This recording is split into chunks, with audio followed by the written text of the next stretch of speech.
So, we have some very special guests this morning. There is a very special mission in southern India, in the state of Kerala, and that mission is called Kerala Christ Church Mission. And super people. I have been friends with its founder for about 50 years, and last year, God called the founder home to be with Jesus. And that's a big transition for that mission. We are blessed today to have one of the founder's daughters and her husband and some other people who have worked really hard in the building and development of that mission that started with just the establishment of one local church. And today there are more than 30 churches. There are 2 schools with an enrollment of more than 2,000 students. There is a Bible college, and there is an orphanage. It's a fantastic ministry. So would you welcome to the stage our special guests from India and other guests as well. Come on up, guys.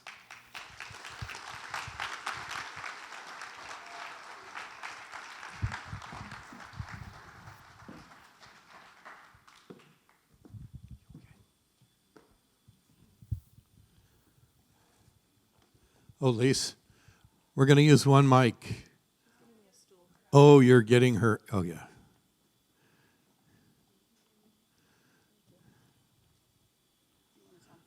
Yeah, sure. Okay. So let's start back here with the beautiful lady in the green sari. That's a sari, okay? Her name is Liz Gabriel. She is the daughter of John Gabriel, the founder of the mission. And this is her husband, Ziggy, who is a business owner, and we'll come back to that in a little bit. This is Allison Scranton, the first child ever born in this church. How about that? Let's hear it for Allison. She planned her entrance well. Okay. And Allison actually went to live in India for 6 months at the mission. That's a whole other thing. This is Tom Burgess. Tom is the only lead pastor I've ever served under. He has been the stateside director of this mission for many years and easily has worked on this mission harder in the United States than anyone else. His name is Tom Burgess, and this is Lisa Polo Georges. She's been connected with the mission for many years.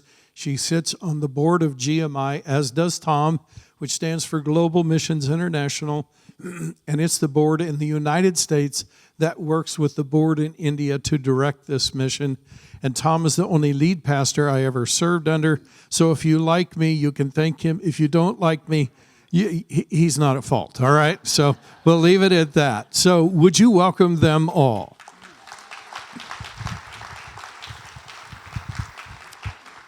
So I'm going to start with Allison. And Allison, would you take the mic, please? So this is obviously Allison, and I told you she went to live in India for 6 months after graduating from college. And so, Allison, I have a question for you. What made you want to go live in India for 6 months, and how did that change your life? And I'm going to step over here. Is this on? It doesn't feel like it's on. Okay. I have Miss Monica to thank for that. We were sitting and having coffee one morning, and she said, "Have you ever thought about living in India?" And I said, "No. Is that an option?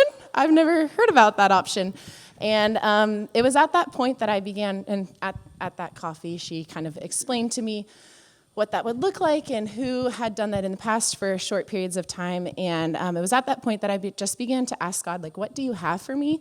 I was nearing my college graduation, and I knew I wanted to go into teaching, but I didn't feel like I was ready to quite leap into teaching yet. I kind of was trying to find what God had for me next. And at this same point, my college Bible study was working through the book of Ruth, and it was at that time where we were learning about how Ruth learned to be just a warrior for Christ in a foreign land. And so it just kind of felt like God was stirring that in me, and then a random conversation kind of nudged me that way. And so I started to look into it, and I realized that the giftings and the heart that I have for children and just my love for teaching was kind of pointing me towards an opportunity that arrived. And I went, and it was the most incredible experience of my life. I'm going back this summer. I've been waiting to go back, but COVID kind of changed a lot of those plans. But what the mission is doing there for the children that live at the Children's Village as well as attend the school is just incredible. Lives are being changed every day.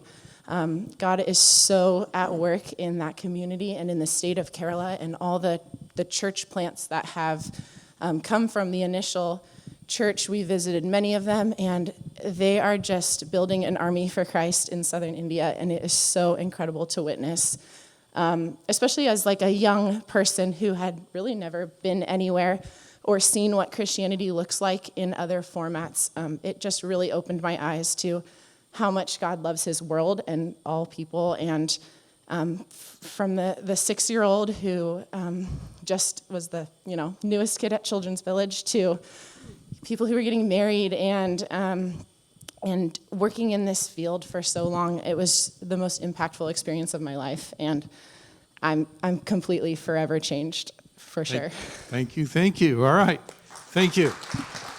Thomas? So, Tom, I know you've been involved heavily in this ministry for, 45 years or more? About Yes. that? And I know it's become a huge part of your life and personal ministry. So what would be one of your favorite things about this mission that somehow keeps you energized? Oh, what keeps me energized is just to see how wonderfully God has opened my eyes to see his influence worldwide. I grew up in the inner city of Los Angeles, and I thought it was crowded there. I hadn't been to India yet. I thought there were a lot of people in Southern California. I hadn't been to India yet. But the most impactful thing to me is the way God works, even in the life of John Gabriel, her father, who was actually led to the Lord by a 14-year-old boy when he came over here to Arcata, California, to work in a lumber mill run by Georgia Pacific. And he was told that a young man wanted to interview him about India, and the little boy of 14 years old interviewed him, and at the end of that conversation, the little boy said, "Do you go to church?" He said, "Well, yeah, some." He said, "Well, why don't you come to our church?" And it was just so impactful to see that you can be influential that way. That's terrific. Thank you, Tom.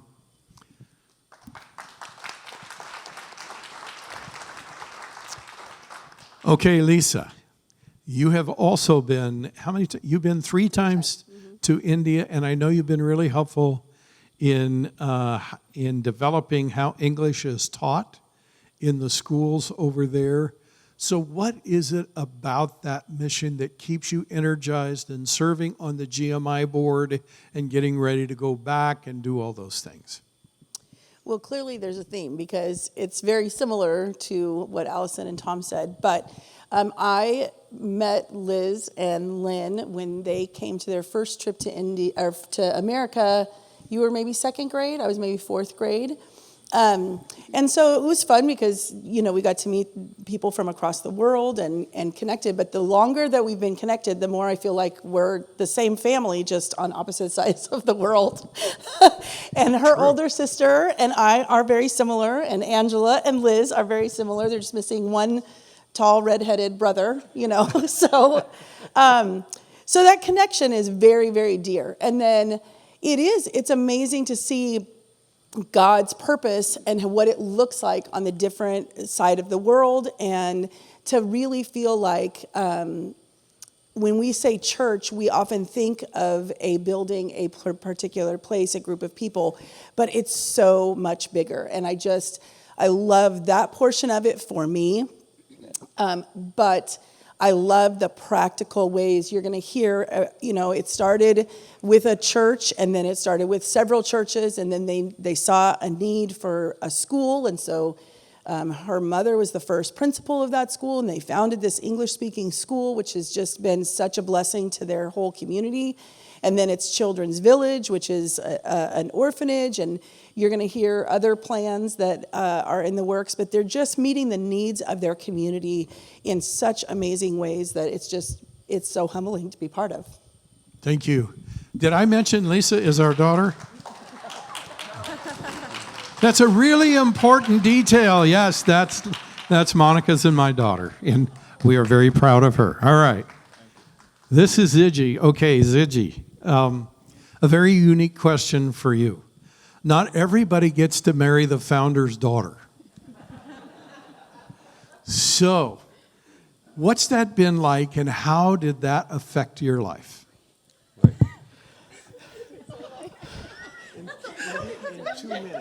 Right. we were married in 2002, and I don't know if you know how marriages work in India, but we have clans. Clans have thousands of people, and it's not just, you're not marrying an individual, you're marrying the entire family. And I come from a very large clan myself, and she comes from a large clan herself. And they run a school with 2,000 kids, and a church, and an orphanage. And our district has about 3 million people.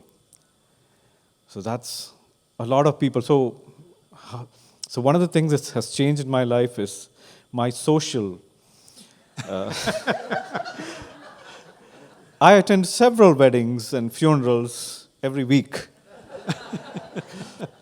And when I go to a restaurant, there's always somebody they know, several people. So we don't have a quiet dinner. We never have a quiet meal. There's always somebody we know. So besides that, as a businessman, I'm a digital strategy consultant, and I believe in a lot of planning.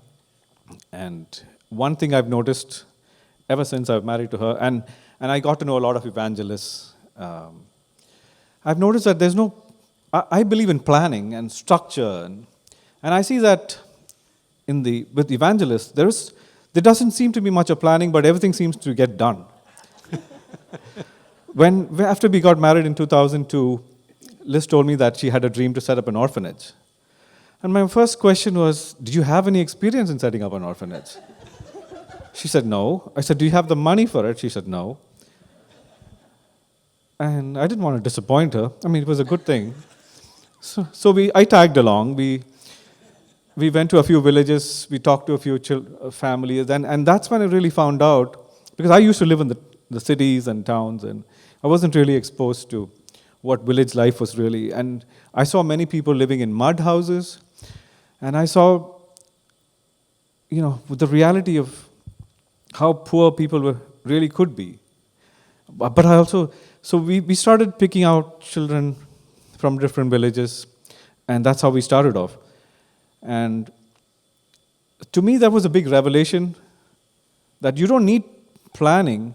I mean, if you trust in the Lord, He'll help your plan succeed. And to me, it has been a very learning experience all the way. This is my first mission trip. And since John passed, I've been more involved in the ministry. And it has helped me grow as a Christian as well. That's awesome. This is Ziggy's first time in the United States. How about that?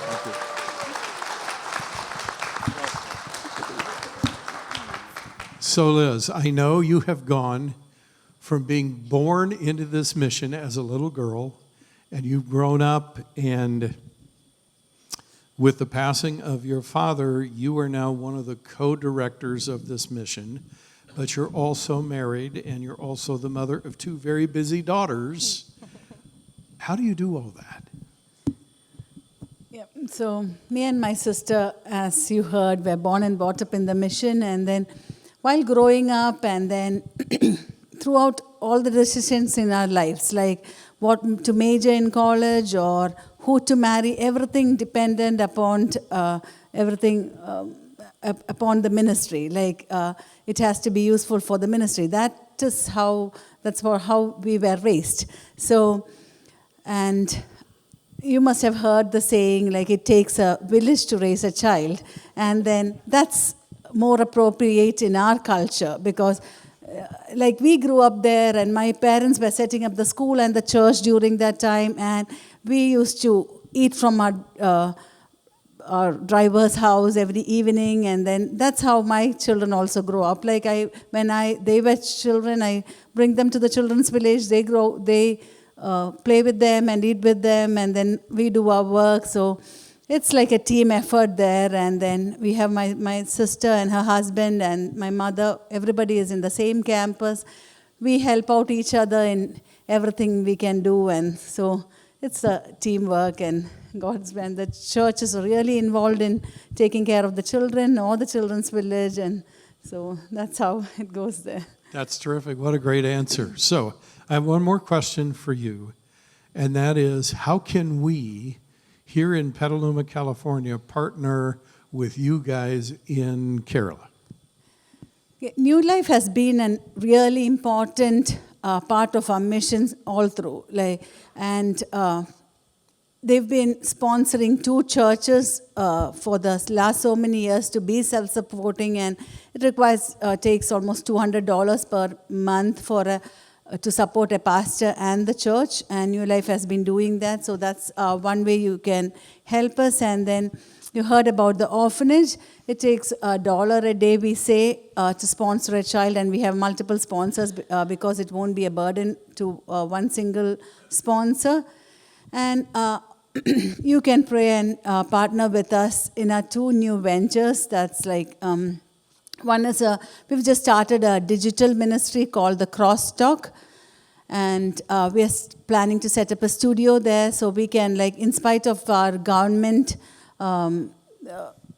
giving us problems, and so we are setting up a digital media to reach the people, and that studio will cost about $30,000 to be set up. And we are also planning a retirement home for assisted living facility for the elderly, where the kids from the school and the children's village can come in contact with the elders, and they can be helpful to each other. And the first phase is budgeted about $60,000. And want to know anything more about it, we have set up a table in the lobby. Please come and talk to us, and we have some resources which you'll be able to learn more from. So, and we are happy to talk to you more. Thank you so much. Thank you, thank you. Would you give them all a hand, please?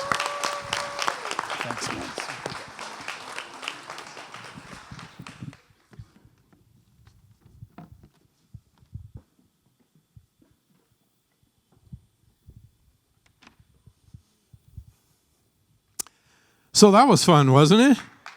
Yeah. It's an amazing world that we live in, and I don't know if you caught what Liz said. For $1 a day, you can sponsor a child in an orphanage in India. And by the way, this orphanage not only helps raise those children, they actually pay their college bills so they can get a college education and do something with their life. That's pretty amazing, don't you think? Yeah. That's huge.